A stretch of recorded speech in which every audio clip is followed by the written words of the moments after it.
Hello friends, ഇന്ന് നമുക്ക് പാലിൽ നിന്നും വീട്ടിൽ തന്നെ നല്ല അടിപൊളി പ്യുവർ നെയ്യ് ഉണ്ടാക്കിയാലോ. അതിനുവേണ്ടി നമ്മൾ പാല് കാച്ചിയെടുത്തതിന് ശേഷം അത് ഫ്രിഡ്ജിൽ വെക്കുക. ഫ്രിഡ്ജിൽ വെച്ച് നല്ലോണം തണുത്തതിന് ശേഷം നമ്മളതിൻ്റെ പാൽപ്പാടായതിനു ശേഷം ആ പാൽപ്പാട സ്പൂണിലൂടെ നമ്മൾ എടുത്തിട്ട് നമ്മളൊരു പ്ലേറ്റിലേക്ക് മാറ്റാം.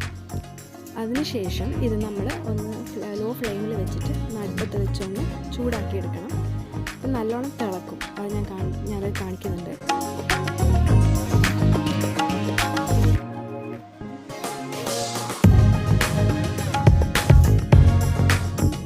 ഇപ്പോൾ ജസ്റ്റ് ഒന്ന് ചൂടായിട്ടുണ്ട്. ഇപ്പം നല്ലോണം തിളക്കാൻ തുടങ്ങി. അങ്ങനെ നല്ലോണം തിളച്ച് ഗോൾഡൻ ബ്രൗൺ കളറായി വരുമ്പോൾ നമ്മളിത് ഫ്ലെയിം ഓഫ് ചെയ്യണം. അപ്പം നമുക്ക് നോക്കാം അതിന് അവസാനത്തെ സ്റ്റേജ് എങ്ങനെ ഉണ്ടാകാമെന്ന്.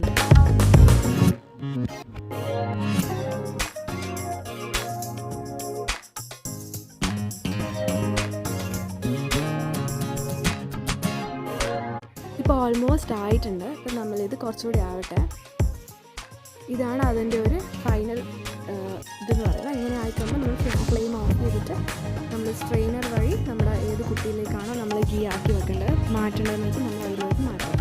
അപ്പോൾ നമ്മൾ ഫൈനൽ ഗീ കാണാം അങ്ങനെ ഉണ്ടാകാണ്. ഇത് സ്ട്രെയിനർ വെച്ച് മാറ്റുകയാണ്.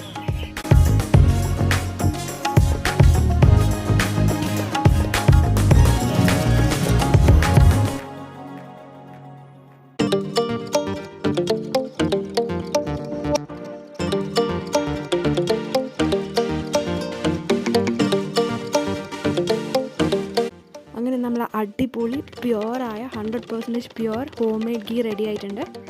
അപ്പോൾ ഈ വീഡിയോ ഇഷ്ടമായിട്ടുണ്ടെങ്കിൽ please do like, share and subscribe to my YouTube channel. Thank U.